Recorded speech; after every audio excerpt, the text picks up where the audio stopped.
Hey, what's going on, everybody? This is Kenny Groom, host of the Beyond Normal podcast. I'm excited to be in this season. We're in season 8 of the podcast. I can't believe we've made it this far.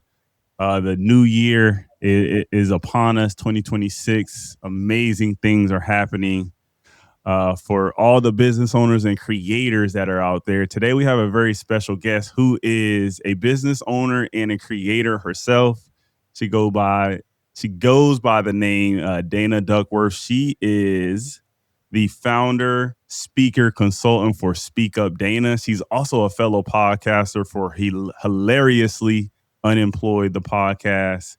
And so I want to have her on today and talk about her journey, really being multiple disciplines, but being a founder of something and then also being a creator. So without further ado, let's bring Dana to the stage. How's it going today?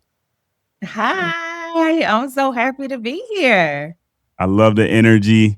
The first time we met in person was it Black Men in Tech? Yes, Yeah. we met in person at Black Men in Tech. Yes, and so the energy was definitely felt having a fellow creator in the space. I was able to attend your session, which actually focused on being a founder and what it takes to take gambles on yourself. And so I would definitely want to dig into that later on. But Mhm. happy to have you on today. How are you feeling with the new year and new opportunities put in front of you? I'm excited. Every year that I continue to have my business, so this is year 3 for me. I'll be going into year 4 in 2026. I'm always like, at some point in the year, I'm like, oh, I gotta get a 9 to 5. I don't. Mm. This ain't gonna work out. And thankfully, each year I have made it to the end of the year without getting that 9 to 5. So hopefully 2026 is similar. But yeah, the year has been good and I am feeling really great about what's to come. Yeah, it is not easy really jumping off the cliff, right? And having your own business and not having that job, right, at the same time. And I know there's always that balance between, well, do I go back and try to do this part time, or do I just fully focus on what your passion is, or the thing that's keeping you up at night Yeah. 100% of the time? It sounds amazing, but everybody can't do that. It's scary. It's scary. For me, I'm a single woman. I'm a mother. I have twin boys. They're 17. One is going to college. So for me, it's like, girl, what you gonna do? And granted, like their father takes care of them as well, but still, as a parent, you just want to be able to contribute in a way and make sure that your children have not just what they need, but excess. And then also me, I like a lifestyle of luxury. I'm a Man. very I'm a very soft life type girl. I like my spa days. I like my nails, my lashes, my hair. I love things. So having to work hard to make sure that I'm able to sustain my lifestyle for them, of course, and also me. Yeah, that's honest. That's real talk. So you touched on 3 years ago. You made the decision to start Speak Up Dana. Mhm. What were you doing before taking that gamble? Set the stage for us. Yeah, so this is kind of the reason my podcast started. So I was working inside of a startup. They do digital advertising for multifamily apartment communities. And I was laid off from them. So I was doing their culture engagement strategy and diversity, equity, and inclusion work. And I was laid off. So from there, like I had already been speaking inside of the organization and to some of our partners, different events, and they were very supportive of that. And my friends were literally like, everything you do for them, you could do on your own for yourself, for not just their business, but for anybody's business. And of course, your friends have that belief in you. At the time, I was like, nah. But the transition from there, so I was told I was being laid off March 31st of 2023. And then I was actually laid off because they asked me to stay on to help with the culture and the morale of the organization, which is wild. But I stayed on until the end of June. And that was just a very weird space for me. I was like, every day, I'm like, I don't feel like I need to wake up and go to this meeting or send this or send that. What do y'all want me to do? You wanted me to come back to work the next day after you just told me? So it was a very weird space for me. And in that, I just knew that other people had to be dealing with things like this. And I wanted to figure out how can I help people going through this crazy transition, because your job is such a huge part of your identity for most of us. And when I lost that piece, I was so lost completely. So I wanted to figure out how I could kind of turn that life lesson into a lemonade. So that is what birthed Hilariously Unemployed. And I started doing my podcast. And then, of course, speaking had been a passion of mine. So I started doing that. I started executive coaching, doing culture engagement, doing fractional consulting. So I just started doing anything to pay the bills, and I'm really good at it. Mhm. I love that, that I heard that buzzword in there, that acronym DEI. Uh-huh. That happening to you, what you said 3 years ago, 4 years ago, Mhm. like, we see where that space is now. Like, what is like, when you hear the word or you hear that acronym DEI, like, what does it mean for you in the current space we're in? Or there it Mhm. seems like there's like the word is loaded with like, there's some politicalness, if that's a word Yeah. in there. There's some heaviness that comes when people say that DEI, right? Yeah. So, I think it definitely is a buzzword. They almost try to make it a curse word or something that is super Mhm. offensive when it literally is just the facts. Diversity, equity, and inclusion. That is what it means. So, having diversity in an organization doesn't just mean Black people get to do things, right? But we want Black people to be able to do things and all the other people in there to be able to do things. Equity, we want our employees to have equal access, but also we need to meet them where they are and make sure that they have equitable stake inside of our organization, because that's really what's going to drive culture. That's what makes people so loyal to a brand, so loyal to a company, that even if they quit or get fired, they're still going to talk about how much they enjoy working there and tell people good things. And then inclusion, this is going to be a driver for people to get up every day and feel like, I'm ready to get to work because I feel included. I feel like I have a good team around me. I feel like the organization is in support of me. And I just feel good inside of my workspace. So I'm going to give my best. And when you take that away, you literally are telling people, we don't want you to perform at your best, because we don't like those words. We feel like those words, they give some other people the upper hand. So it really was a slight to businesses themselves. And then for people like me who are so passionate about it, it was like, I wanted them to stand 10 toes down. Like, I don't care what's going on in the field. Like, y'all said y'all were doing it, stand 10 toes down. But as a businesswoman, understanding the ramifications for them if they didn't, which some companies did, some others didn't. And you see how that's working out for them currently. But I think that with every administration, there's going to be a change. And you can't continue to ride every single wave, every single trend that happens, because it's not a sustainable business model. Yeah, that's it. There, I appreciate you sharing that. There's certainly, like you said, some people have tried to make it a curse word. It's interesting that you said it that way. I think that the big takeaway for me, especially with like the bigger brands that are here in the States, Mhm. it is amazing how they remove they remove some of the emotion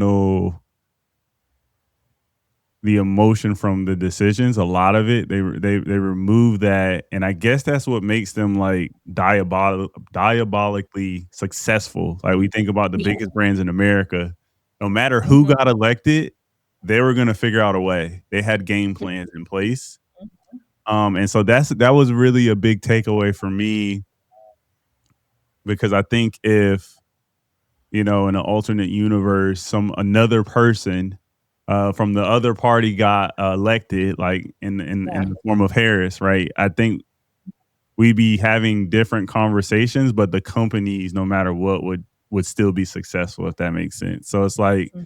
they figured out a way to balance that, and I took that as a takeaway to personally myself in certain cases outside of the extremes, try to make sure I can make decisions that aren't necessarily emotionally charged. But it's hard Yeah. to, like you said, because we expect these Mhm. brands to allow us to show up the way we want to, And when that doesn't happen, it's natural to have emotional reactions, but they don't Yeah. necessarily they don't wear that hat. They don't wear that emotion. They move really strategically. Yeah, I mean, we live in a capitalistic society where big business is going to continue to be big business for much longer than you or I are going to be here. And they're very strategic about the way in which they do things. I think that with any administration, it definitely would have been some type of change that they had to become accustomed to. And like you said, as a business owner myself, like a lot of what I do is emotion because my brand is completely me. Mhm. But I also have to be strategic. So when they started with the, oh, no DEI, no DEI, as a DEI practitioner, how am I to market myself when people are literally scared to work with me? So, what's at the core of DEI? And the core for me in everything I have always done is employee wellness. How do people feel at work? What is the culture of the organization?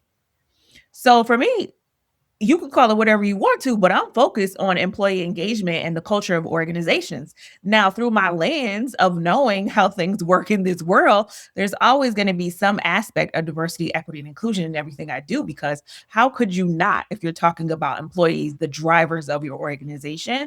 But really, how I position myself as okay, I know you thought all I did was DEI, but my skill set is elite and I can do many, many things, whatever you want to call it today or tomorrow, whenever the verbiage changes. Mm, that's a bar right there, Dana.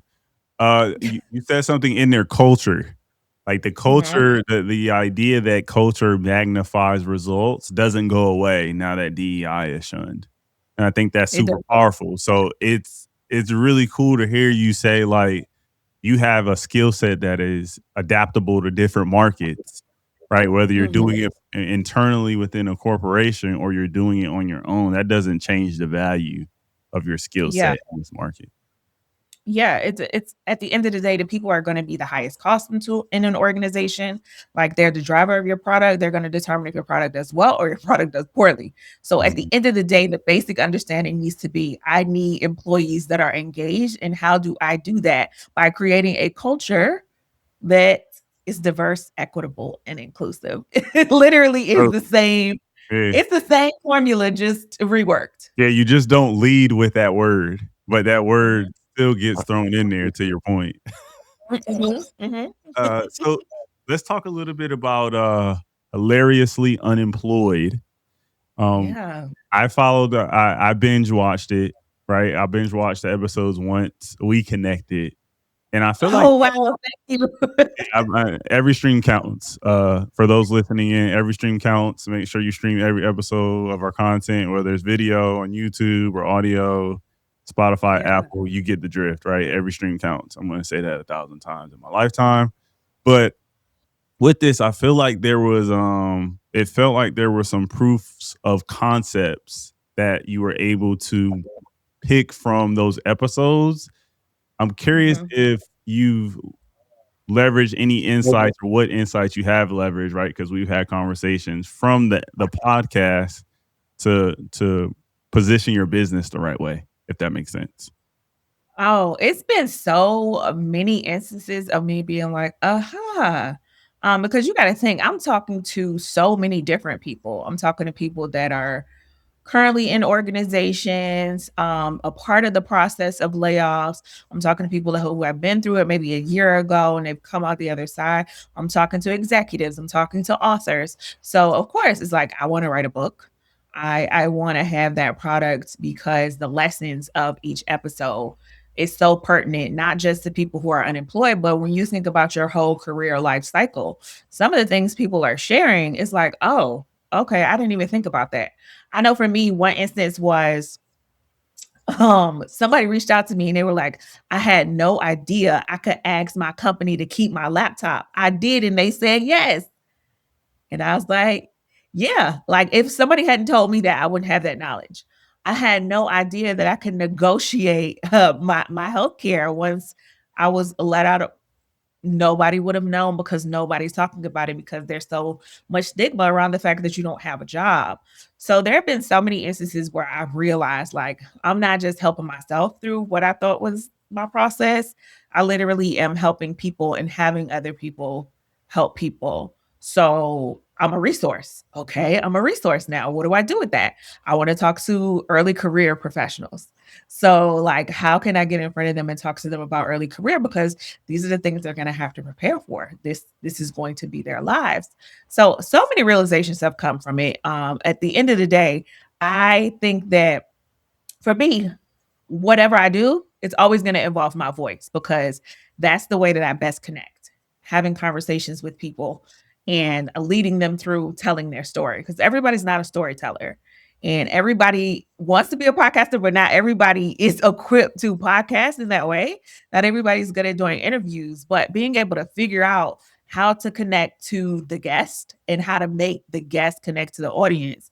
I'm like, oh yeah, I can do anything. Just give me a microphone. Hmm. I love that.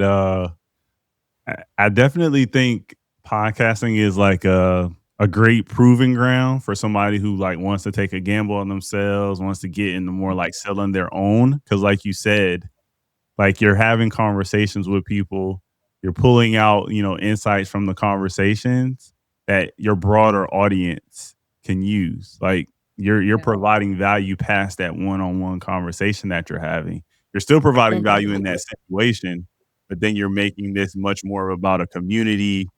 And just I don't think people think about podcasting that way, or all the hurdles that they put Yeah. in front of themselves kind of takes away from them having that experience, taking that experience from podcasting. But once you get into it, for me, this is like an itch that has to be scratched, right? Like Yeah. I'm not going to stop doing this. I guess that's why we're Mhm. on season 8. But you brought up really great points around, just starting with the basics. I actually saw you out at Black Men in Tech. I remember Mhm. you were out just like with your phone and your microphones, right? And you were just having conversations with people. That's the value in the space, right? Mhm. Like that's the value in having the connection with people and allowing them to share their value. Like it's completely underrated. You don't necessarily need the biggest production podcast Yeah.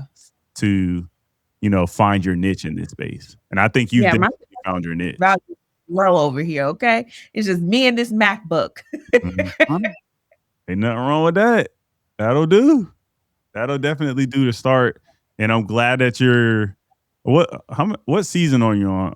I can't remember. On season 3 Okay, of okay, my show. okay. Yeah, yeah, yeah. So it's definitely growing. And then let's pivot a little bit to your speaking engagements because I feel like that takes a lot of your time now. Yeah. I actually saw you on a panel at Black Men in Tech Thrive 2025. And so talk a Mhm. little bit around, how you're using those speaking engagements to pay the bills and just, build your brand out further. Yeah, so I truly love speaking. It is the thing that I love to do the most. Of course, I love my podcast as well, but there's something about giving me a mic and there being a stage that is just like I almost black out in. It's it's like autopilot for me. I feel that something ignites in me when I get that microphone and it's time to go and really convey my message to a larger audience. For me, I started doing it inside of an organization, really didn't think anything of it. Told you I'm an introvert. So previous to that, like you could never really get me to speak. Previous to George Floyd happening, you could never get me to speak up anywhere. I'm like, I'm just doing my job. I don't care about all of that.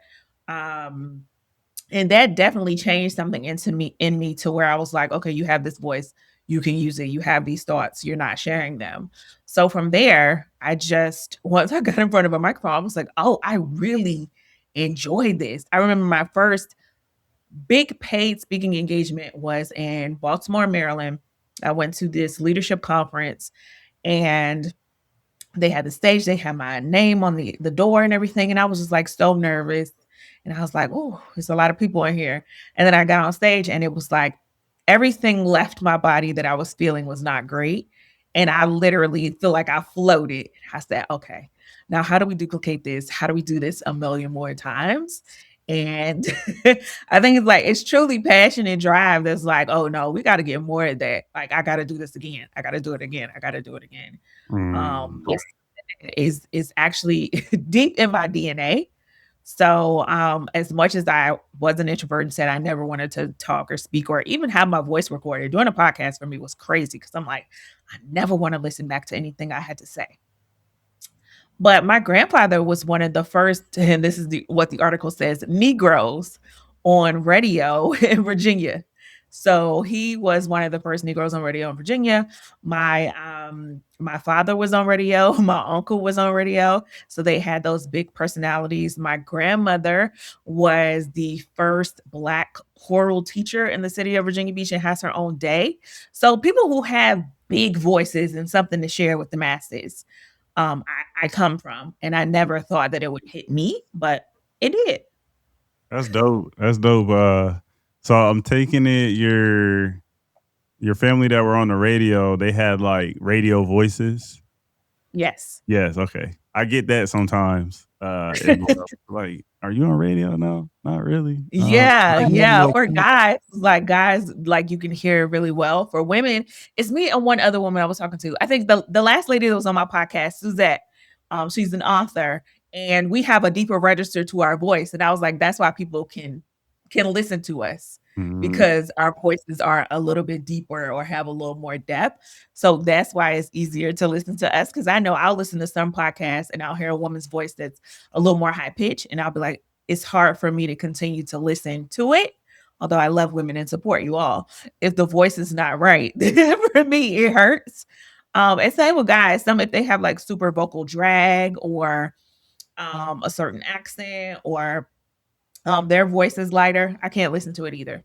Understood. And the great thing about podcasts is that there's millions and millions of podcasts, so you would definitely find one that has the Yes. voice palette. My That favorite picture. of all time is Dateline Podcast because Keith Morrison has the best voice. I have listened to every single episode of the Dateline Podcast specifically for his voice. Mm, I'm trying to picture his voice now, but I know it's clear and You know it. You yeah, know yeah, for it. sure.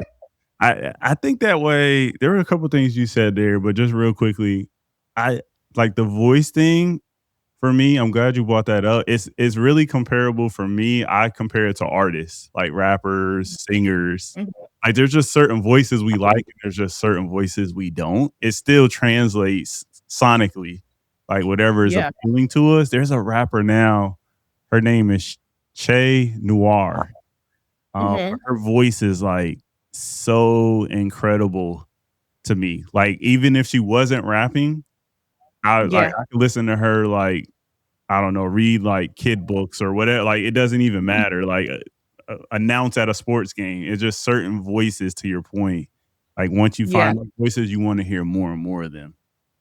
Absolutely. And so, Definitely is a gift. yeah, it definitely is a give. And you also mentioned something in there that I heard. You still get the nerves.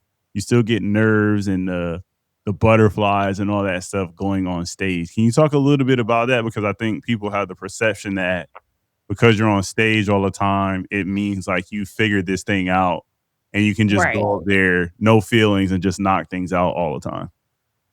Yeah, so it really depends. Now, smaller stages or, panels, I don't have any nerves about. But if I'm on a bigger stage, then I'm like, "Oh, this is my first time here. I need to feel this out. I don't really know how it's going." Like, we all struggle a bit with imposter syndrome and questioning, like, "Should I be here? Should I be doing this? Are they sure they booked me? Are they sure this is who they wanted? Like, did they read the website? Do they know it's me?" So we all struggle a bit with that, but mine, I've been able to control a lot better.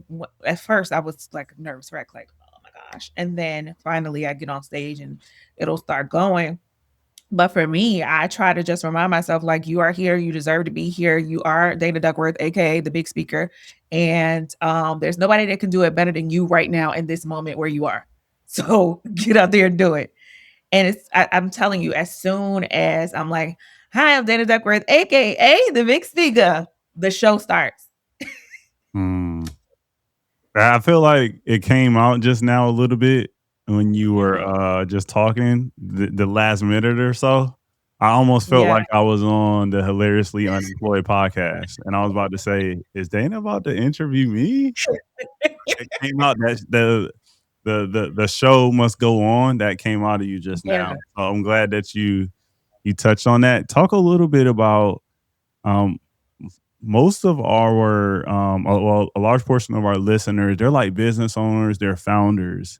And one of the Mhm. things that people, especially in our community, like the questions we have around pricing and things like that, Yeah. like how to price what we offer. Talk a little bit about first, like how did you go about pricing yourself into the speaking engagement market? And then how has Mhm. your pricing evolved over time? Not necessarily specifics. If Okay. you want to, cool, but talk a little bit Okay. about how that process has been for you. Okay, so my first paid speaking engagement, I was working inside the organization, and one of the nonprofit partners were like, "Hey, could you come and talk to some of our staff about some of the things that you talk about when you meet with us and what you all are doing inside the organization?" I'm like, "Okay." They paid me $250. When I tell you I was so excited that somebody was paying to hear my voice, I couldn't believe it. Mhm. I literally could not believe it. And then flash forward to my first big engagement on a big stage outside of that, we jump up to $2,800, right? So from there, I'm like, "Oh, I don't even know the value of my voice because this is 250 over here. This is 2,800 over here." Granted, it was nonprofit to like a for-profit business. So it was hard to figure out what the strategy was going to be and what the business model was. And then as a new speaker, your job is to become visible so that people can see you. So what are you willing to give for free in order to build that brand? So that was a constant struggle of like, "Oh, it'll be good for exposure." And like you have a good window of when exposure is good before you need to start getting into the money because there's so many other ways in which you can expose yourself that are free for you. Like I got a podcast. Okay, I got exposure. I'm at these conferences, I'm meeting these people, I'm doing these things. So I have the exposure. Now it's time for me to claim my value. And for me, it was a little easier because my background is in multifamily housing. So I spent over 14 years supporting multifamily housing, everything from a property manager to then on the sales side. I worked for apartments.com to then more in-house roles inside of those organizations and supporting the employees. So that's my background, and I have a lot of friends in that space who also wanted to be speakers at the time. So we had to figure out how are we going to price ourselves and not outprice or water down anybody else's value. So we came up with a system in that first year. It's like, all right, nobody's doing anything for under 2,500. If they Mm, want you, they want me. And this is at a time where DEI is still doing well. So it's like if they want a black girl, they gotta make a black girl rates, right? They can't be like, "Oh, we just need somebody to fit that mold," and then go over here. And she's like, "I'll do it for $800." No, you're not doing that. So we kind of set a standard for ourselves, and that really worked. And then most of them have full-time day jobs still inside of that industry. So their situation is always going to be different from mine because I'm full-time in this. So then it became like, what is the value that I'm adding? What am I sharing? How much time is it taking me? And as a speaker, you cannot underestimate the amount of time it takes you to put together these presentations and be prepared to speak to people. It's not just like thought leadership. It's not just knowledge I have inside of my head that I'm just standing there and talking to you about 60 minutes of. I'm creating frameworks, I'm creating timelines, I'm creating processes because I want you to have something actionable when you leave me. And the time that it takes to create that, I said, "Oh, yeah, 2,500 is kind of low." mhm, It's taking me 8 to 10 hours minimum to create. mm. So, that's when the price went up, and it's been up and up and up since then. Like, my goal is to be able to do a keynote at 10K. Now, keynotes get paid anywhere from 25K, 30K, 35K, but I feel like once I do that first one for 10K, the sky is really the limit for me, and it's a proof of concept to myself that your value is 10K plus. So that's kind of how I figured out how to package and charge for my services. Yeah, I love that. You said a lot in there. The one thing I heard was It's interesting. You heard the difference between, I heard the difference between a nonprofit and a for profit. Those rates definitely change. But within Mhm. that, I think the broader story is like and I've said this for quite some time now, just the idea of focusing on like B2B relationships. It Yeah. definitely comes with a premium, but then there's going to be various markets you can serve, like for B2B, right? Is it a nonprofit or versus a for-profit business? But it's still Yeah. lucrative either way. Like you said, if you're Mhm. somebody who's used to corporate America, a steady check, and then somebody pays you Mhm. $250 for 1 hour of your time, for the average, Nobody can pay 50 anymore. yeah, yeah, exactly. Well, I'm just saying in that example, right? That's a eye Yeah. opener, right? Because it's like the average American makes nowhere near 250 for an hour, right? And so that's where Mhm. it starts to click. And I'm hoping we see more people at least take gambles on themselves, whether you still have a 9 to 5 or you take the full, jump off the cliff moment. There's nothing wrong with how you manage it, but taking that Right. gamble on yourself is, I think right now is, especially in the markets we're in, it's so important to do, what you've done, and I'm Yeah. excited to hear, like you said, the price is definitely not staying stagnant or going down. The price is Never. going up. Yesterday's price is not today's price. Not at all. Um, yeah, so I've had the pleasure of coaching 2 students on speaking this year. And that for me is truly a gift to be able to be like, people see you and be like, oh, wow, she does this and she does this well. I want her to be able to teach me how she does that. So I think there's so many ways in which just using my voice has provided me opportunities for revenue because I never position myself as I'm a speaker coach. No, I do this, I do it well. And people came to me and asked me to assist with that. So there you have another stream of revenue that is attached to that. Also, when people hear me talk, they're like, "Oh, she probably could help us think through some of these things." Okay, so now I'm consulting. So now we come back to an hourly rate where I'm sitting on a Zoom and supporting people who are trying to put certain things together inside of their organization. So another stream of revenue is built out of that. I build presentations and I ghostwrite. If you are a speaker and you like, girl, I am just drenched at work. I don't have time to put together a Canva presentation. This is my outline. These are my key thoughts. Can you give me some talking points and make something really beautiful that I can showcase? I can do that for you. So, really figuring out the things that I'm already strong at, the things that I already do for myself. How can I do those for other people? Mm, I like that ghostwriting angle a lot. Mhm. It makes me think of, everybody tries that one time to, they go to Chat GPT and they're like, hey, write me a speech as though I'm like Barack Obama or something like that. And it's just like, Yeah, that's not gonna cut it. But he's it's starting to not. like tell you that's not gonna It's cut it. not. And you truly need somebody who knows your voice, your tone, your inflections to really craft something for you if you're not gonna craft it yourself. And that comes at a premium. Yeah, it definitely does. The only thing that's hard about ghostwriting is people don't know that I Oh, ghostwrite. yeah, yeah, yeah. It's not as lucrative as it could be because I'm not going around saying, "I put that together." Well, I mean, I guess so. We've had ghostwriters, people in that field on as guests before. I think how they positioned it, I'll have to go back and check my exact notes, but if I recall, you still get to say something along the lines of you work with X brand, right? Okay. And so I think that's how they position it a lot, and they've been doing ghostwriting for years, right? So their Rolodex of at least logos when people see it is like, oh, I've written for this publication or this business.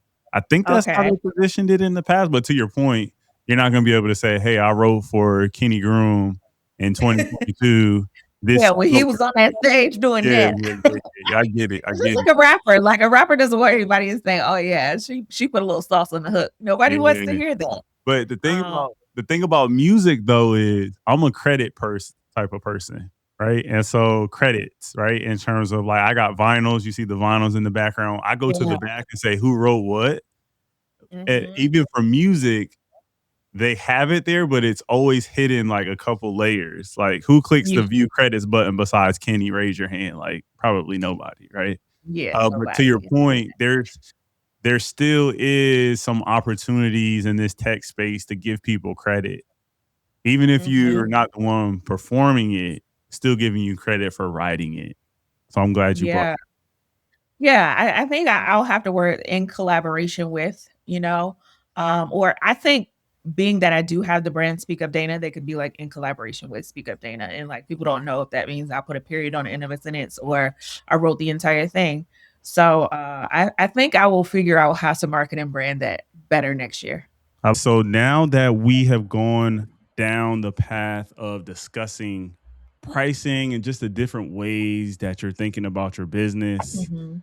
I want to make sure we close out by letting folks know how they can stay connected with your brand, all the things that you're doing, whether it's your podcast or your speaking engagements. Yeah. Like, what's the best way to tap in with you? Yeah, so you can visit my website, speakupdana.com. You can follow me on LinkedIn, Dana Duckworth, the black one with the cornrows in her photo.